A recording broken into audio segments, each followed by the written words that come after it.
The Dave LewAllen Podcast is sponsored by Sherm's Candy, a Michigan-based company that specializes in awesome tasting candy that's in the shape of Michigan.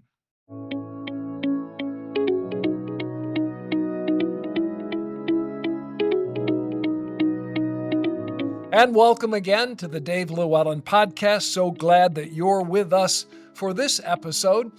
We cover sports stories, newsmakers, and difference makers in our community and across the state of Michigan. And a man synonymous with the state of Michigan and the sport of hockey, Red Berenson, joining us on today's show. Red, welcome. Thank you for the time. I really do appreciate this. Well, there's always something to talk about, Dave, so thanks for the call. I'm looking forward to the conversation. All right, let's start with the Red Wings alumni game that is coming up on March 15th against the Montreal Canadiens alumni. You will, at 85 years young, be participating in that game, which is so very cool.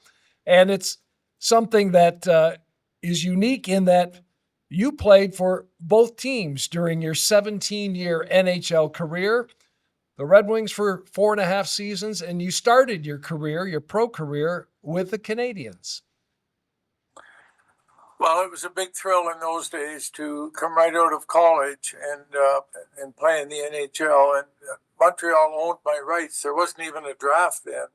This was 1962 when I graduated from Michigan and got to play with the Canadiens. And it was a great experience playing with guys like Beliveau and Henry Richard and Jacques Plante and Boom Boom Geoffrion and so on, a laundry list of Hall of Famers. But I was just a kid and a rookie, and I didn't know as much about the Canadiens as I do now. But nevertheless, it was a great experience. And then I got to play with Gordie Howe in his last year in Detroit, and another Original Six team that maybe wasn't doing as well, but I really enjoyed that time I spent with Howe and Delvecchio in Detroit as well. Yeah, just incredible. And now this alumni game, will bring players from both teams together. It's a charitable endeavor that the Red Wings Alumni Association is involved with throughout the course of the season. You'll play in this one. Are these fun for you? Dave, they're a lot more fun than playing pro was. That was a job in a business and something we all wanted to do, but I can't tell you it was as much fun as these games. The players are more lighthearted and light-spirited and good-natured. We'll still play somewhat competitive, but we're out there to have fun. And I just saw the Montreal lineup, but I can't remember who was on it. But I know Detroit will have an interesting lineup with a lot of familiar names, and I've chosen to play for Detroit in this event. And Mickey Redmond will as well, and he played for both teams, came up with the Canadiens as well before joining the Red Wings. So you two have that in common as well in your backgrounds. Well, we do, and it's interesting. Detroit was the last team that Mickey played for, and he has settled here ever since. And now St. Louis was my last team, but I ended up at Michigan coaching for all those years. So I've literally settled. I've been here for 40 years as well. And the Red Wing alumni have been terrific and great causes. And we played all over the state, really, to interesting crowds that support the local charities, whatever that might be. So it's a fun game, and it's a worthwhile game. Yeah, indeed. March 15th. At Big Boy Arena in Fraser, the Red Wings alumni against the Montreal Canadiens alumni. GHPastorFoundation.com is where you can go for more information and to get tickets for that game. So many former great players who will be there. And again, it is to benefit charities and all kinds of activities. It should be an awful lot of fun. Red, you mentioned settling here. So when you were done with your playing days in St. Louis with the Blues, you joined the coaching staff, eventually was named head coach, won Jack Adams for Coach of the Year. But you well know in the pro game, when you're hired to be fired. in a sense. That happened to you, I guess, as well. Am I remembering that correctly? Thanks for the memories, Dave. Yeah, we were doing well, and our young team was doing well, and I was coach of the year the one year. Emil Francis was executive of the year, and the next year, a lot of our players that had done so well the previous year either had an off year or were injured, and so on. And so we didn't have as good a year, and then Emil had to fire me. So that's the way it was. But I ended up going to Buffalo with Scotty Bowman, who was GM and coach there, and Jimmy Roberts was the assistant coach. So, and I'd played with Jimmy in St. Louis and Montreal and Hull, Ottawa.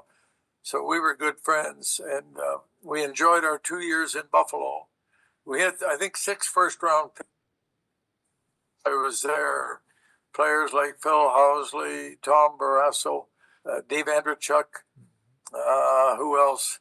Not any big name players, but John Tucker was one.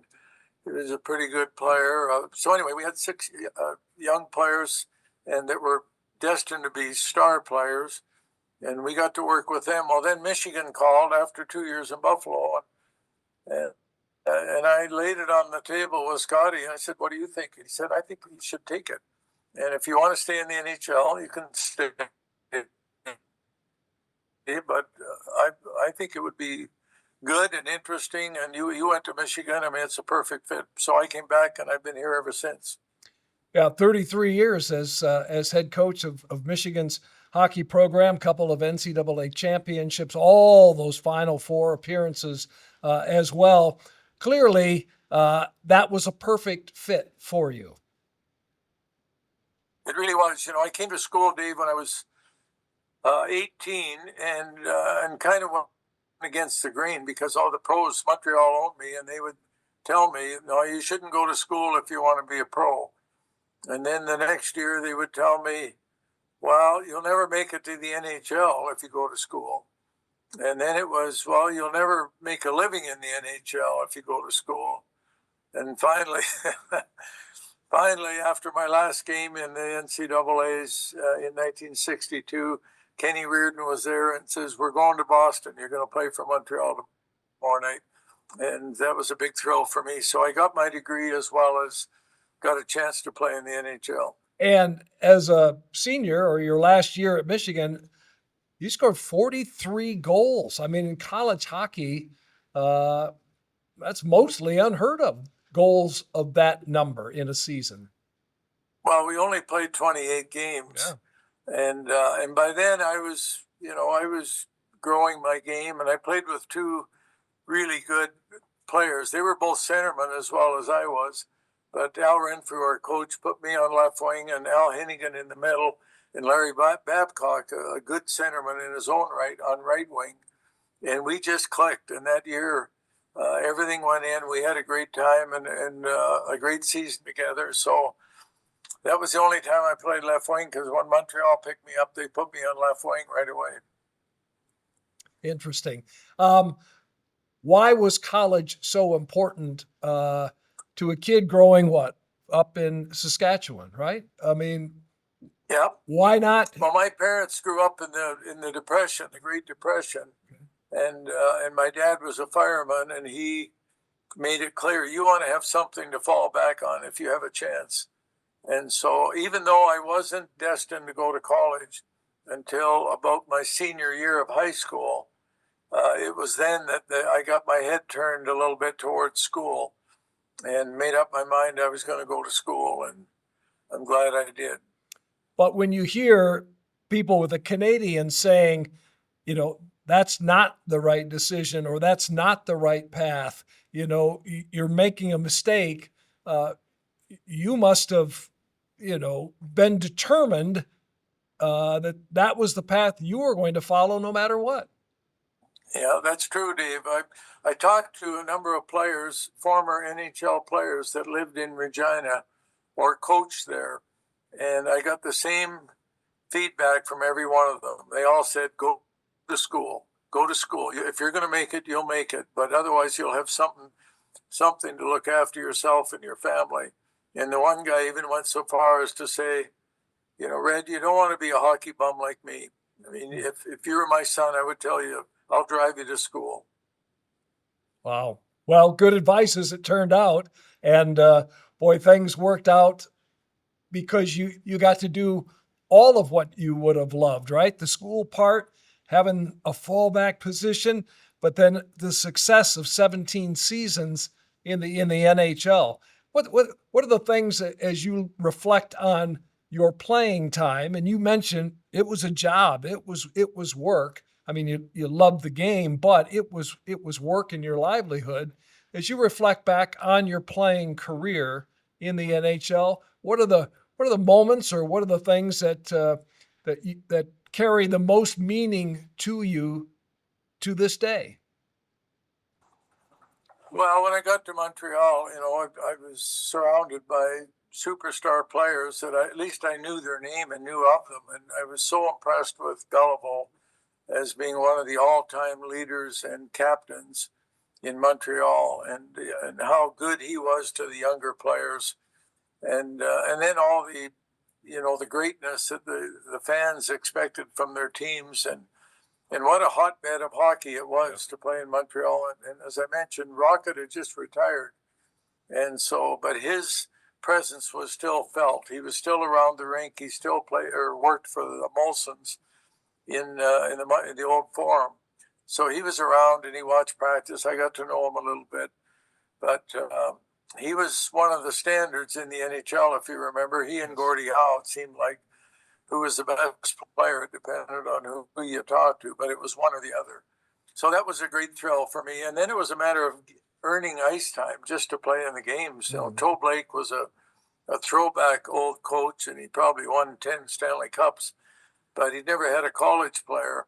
And he treated me like I was different, but I wasn't different. I just had chosen a different path to get there.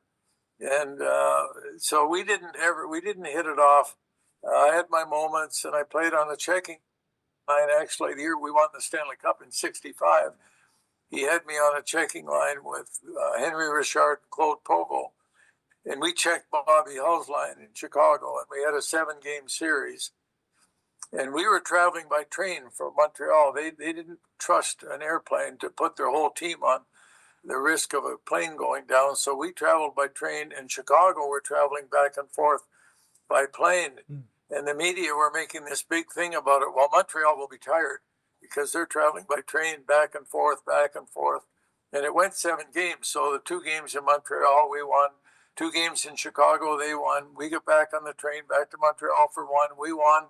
Back on the train to Chicago, they won. And then back to Montreal, and we played the 7th game at home, and we won.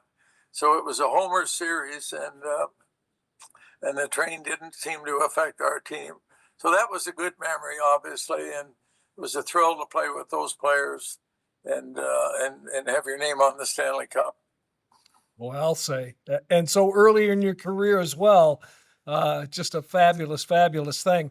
We'll talk about the move to the Rangers, but then to the Blues and ultimately the Red Wings. But we'll pause for a moment, Red, for a word from our sponsor, Sherm's Candy, and we're thrilled to have Sherm's Candy along as a sponsor of the Dave LewAllen Podcast. Have a sweet tooth and a love for Michigan? Sherm's Candy is the perfect place to satisfy both. Sherm's specializes in delicious candies, all shaped like the Mitten State itself.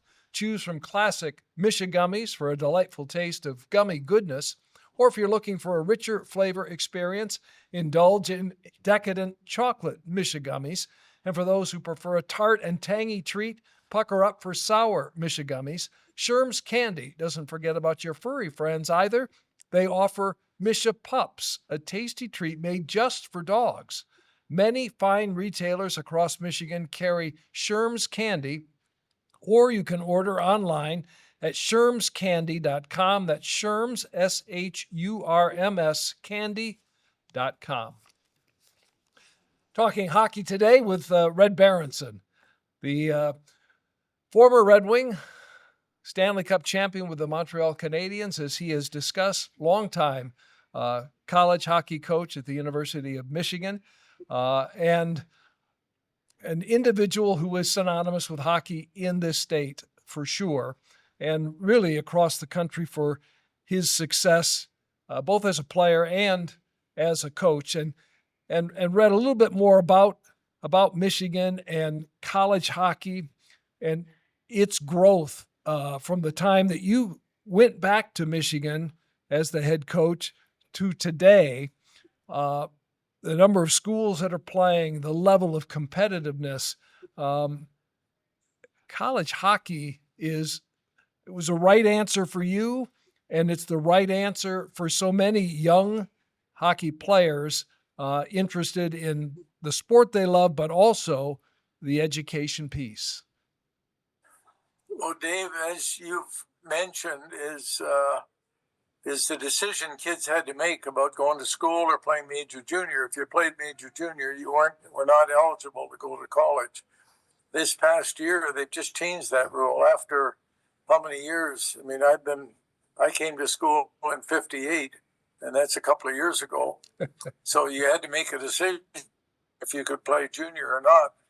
But nevertheless, when I graduated, let's put a date on it. 1962, I got to the NHL. There was one college player in the NHL before I got there, and that was a guy named Bill Red Hay. Played for Chicago. He played on that big line with Bobby Hull and Murray Balfour. In both he and Balfour were from my hometown in Regina, Saskatchewan, and they were also owned by Montreal, but Montreal traded them to Chicago to boost up Chicago for one reason or another back in those original 6 days. So anyway, there was one college player. There was one American player. His name was Tommy Williams.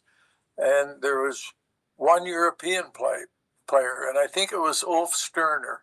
I think that was his name. He played for the Rangers. He wasn't an impact player like a lot of the more recent Europeans have been, but he was a European player.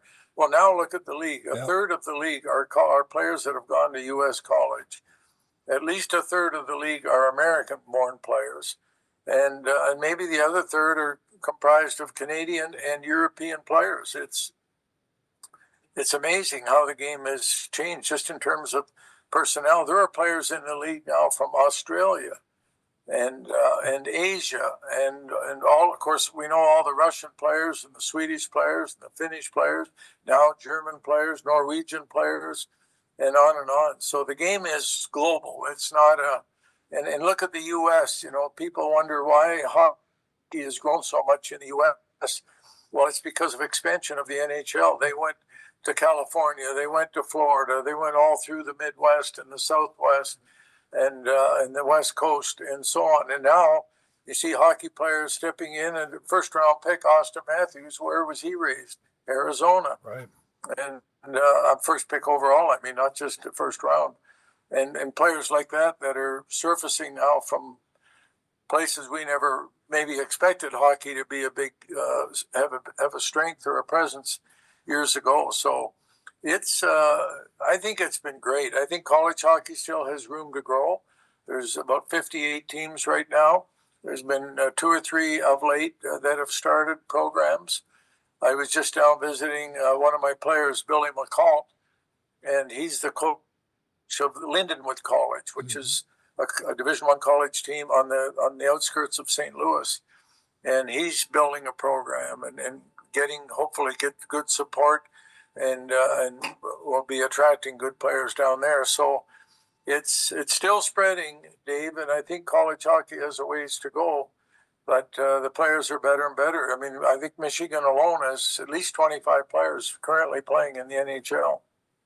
Well, and you've always been a big proponent and supporter of college hockey and the growth of college hockey. And I remember those Sunday nights at Channel 7 doing the half-hour sports show, and you would make the trip over from Ann Arbor to join us in studio to talk about college hockey. And you know, I'm sure many of your colleagues, other coaches around the country in college hockey, did similar things, but that was to create awareness, right, and to build support for the game that you were involved in.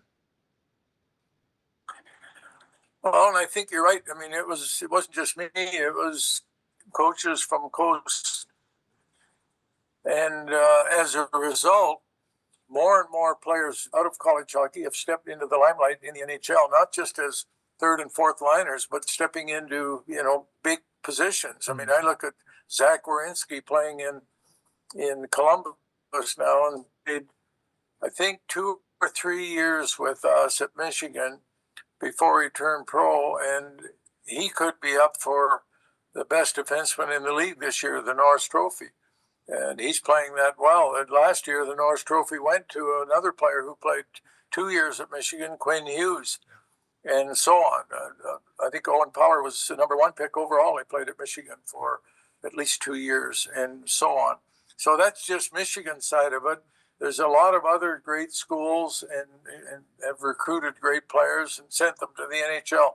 So all this dialogue is really to say even the NHL has opened its eyes now to the fact that college hockey players can be a valuable addition to their lineups, and that's why you see so many. All right, let's talk a little bit more about your playing time. We mentioned Canadiens, went to the Rangers for a short stint, wound up in the expansion, wound up being dealt to St. Louis, where you became one of the first stars in the NHL expansion in the West Division with the Blues, and had great success there, going to the Stanley Cup Finals, 3 times with the Blues? Yeah, the first 3 years the Blues were in the finals, and I have to say, sadly enough, we never won a game, but all the games were 1-goal games or overtime games. We played against Montreal and Boston in those 3 years. And you remember Bobby Orr's famous goal. Yes. And so forth. But they were good games, and it was a good test for us. But we weren't there yet with the original 6. So it was good for pro hockey to expand. And then it took a while before those teams won a Stanley Cup. And of course, we remember when Philadelphia won twice. LA has won more than twice, I believe. Oakland Seals moved, so we can't count their. And I don't think Minnesota has won a Stanley Cup, but their team moved to, I believe it was Dallas at one point, and then they started another program. But St. Louis finally won a Stanley Cup in 2019, where Jordan Binnington played so well, and so on. So it's all those teams have mostly survived, and then they've got a new. All the new expansion, you probably remember it was Buffalo and Vancouver that came along next. Right. And then it was, I think it was the Islanders and maybe Washington, and then it was Atlanta, and so on. Now we've got 32 teams, and most hockey fans can't even name them all.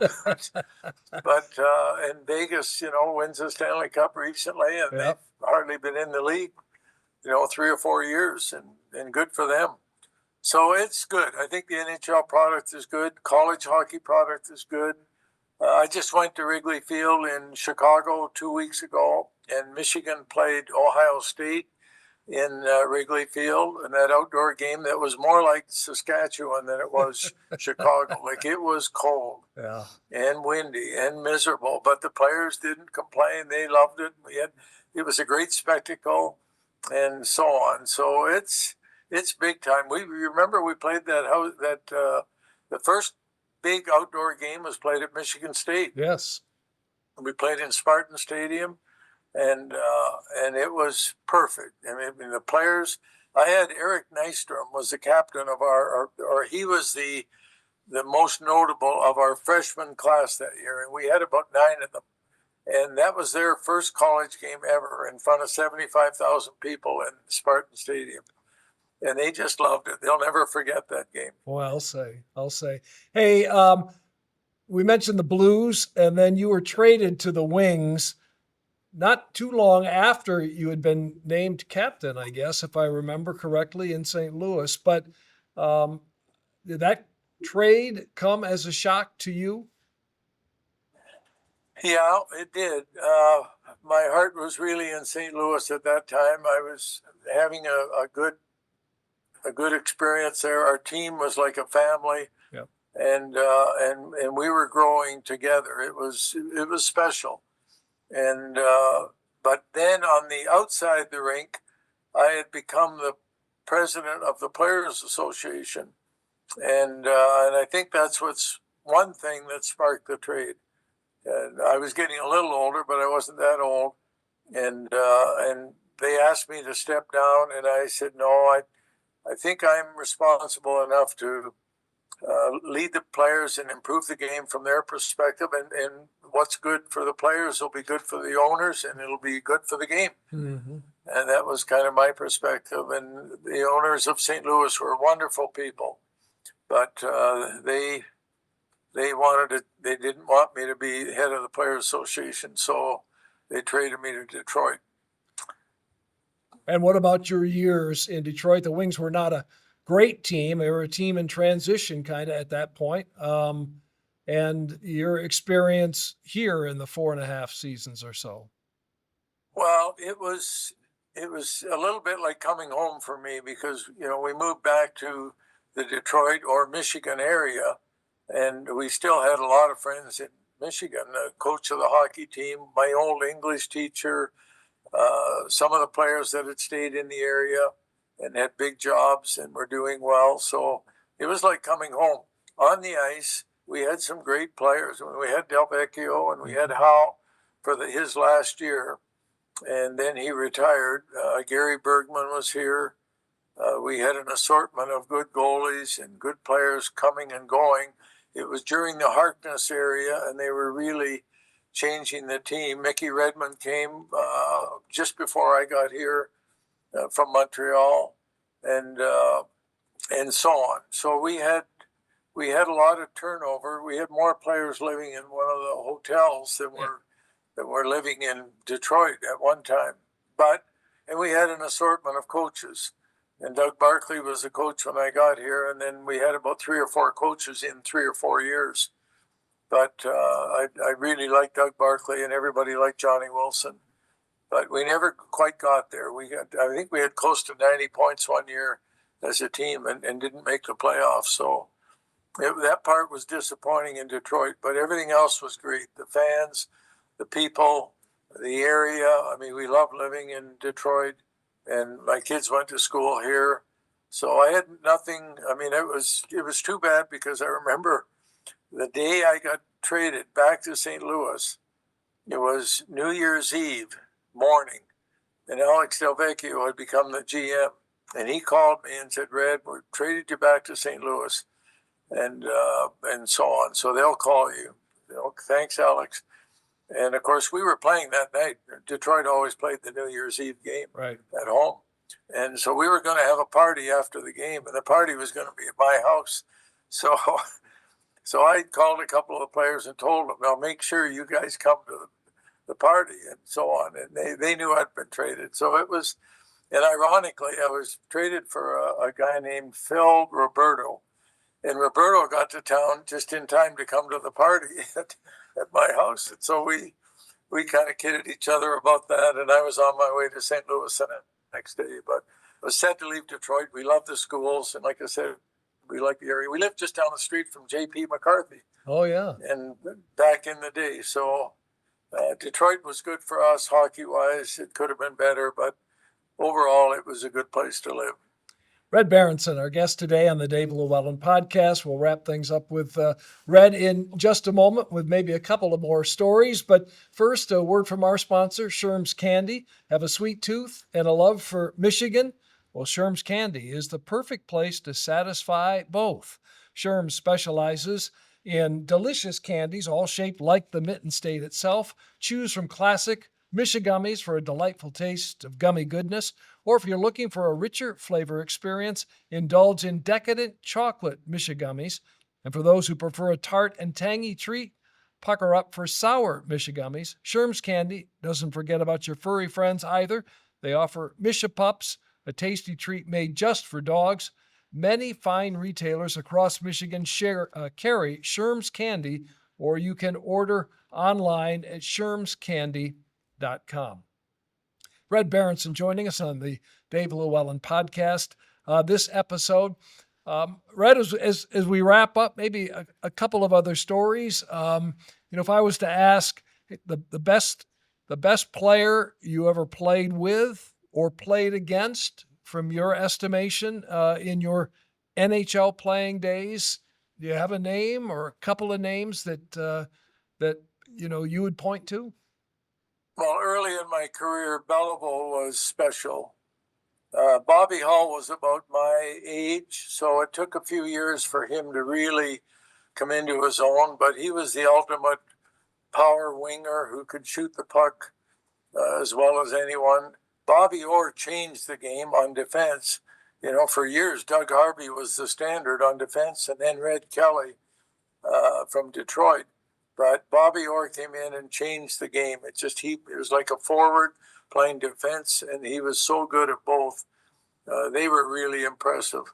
When we played the Russians in '72, you saw Yakashev, Tretiak, and some of the Russians emerge as players that could be in that conversation.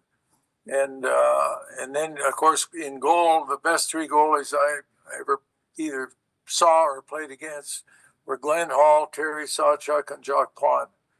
And on a given night, they were all absolutely outstanding.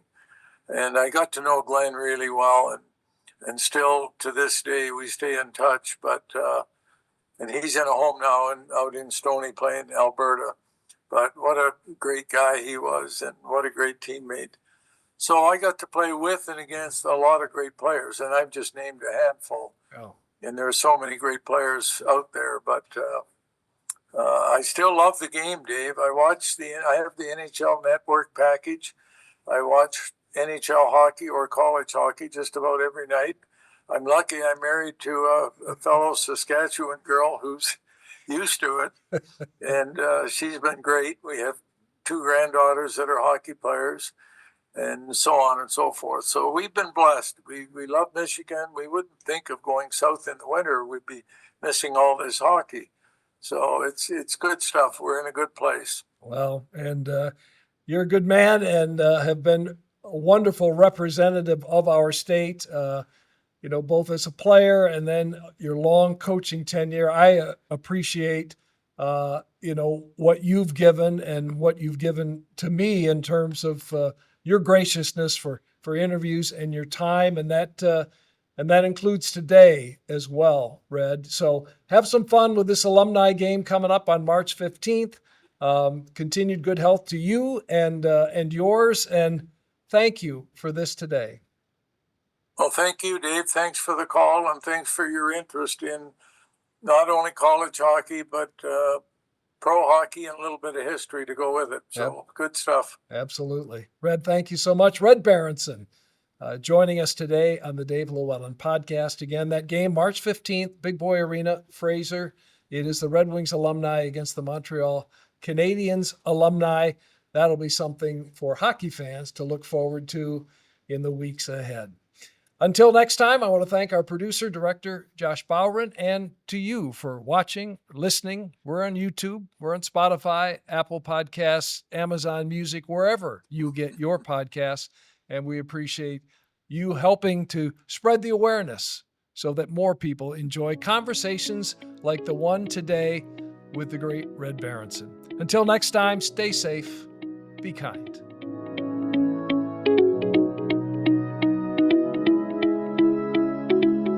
The Dave LewAllen Podcast is sponsored by Sherm's Candy, a Michigan-based company that specializes in awesome tasting candy that's in the shape of Michigan.